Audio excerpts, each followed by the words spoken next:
నమస్కారం సార్, మాది దొండపాడు గ్రామము, చింతలపాలెం మండలం, సూర్యాపేట, అమ్మాపురం అనే గ్రామం వచ్చాము.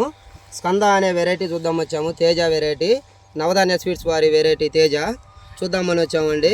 బాగుంది వెరైటీ, చిక్కదనం కాపు, బాగా హైట్ పెరిగింది, పర్వాలేదండి వెరైటీ. ఇప్పుడు ఈ నెల ఫిబ్రవరి 3వ తారీఖు 2026 అయినా కూడా ఇప్పటికి కూడా బాగుందండి. తోట క్వాలిటీ జదరలేదు, వైరస్ చెట్టు అనేది లేదు.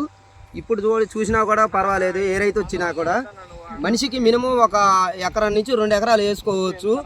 ఒక 10 ఎకరాలు వేసే రైతు అయితే 4 ఎకరాలు వేసుకోవచ్చు అండి. ఇది సైజు బాగుంది, కాయ సైజు బాగుంది, క్వాలిటీ ఉంది. ఎక్కడన్నా వైరస్ చెట్టు చూద్దామన్నా కూడా చేను మొత్తం మీద కూడా తగలట్లేదు. మాకైతే మేము గ్రోత్ ఉంది, చేను చిక్కదనం బాగుంది, మేను కాయ తోట యూనిఫామ్ ఉంది, ఒకటే సైజు ఉంది కాయ. వేసుకోవచ్చు అండి రైతు, ప్రతి ఒక్క రైతు వేసుకోవచ్చు. దమ్ముంది విత్తనాల ముందు 30 నుంచి 40 గంటలు దగ్గరండి వెరైటీ, పర్వాలేదు. అది వేసుకోవచ్చు. కాయ సైజు కూడా మంచి సైజు వచ్చింది. చూడండి, ఒకవేళ ఎవరు చూసినా కూడా ఏం పర్వాలేదు, వేసుకొని చూడండి. మేము ఒక రైతులమే చెప్పింది అది.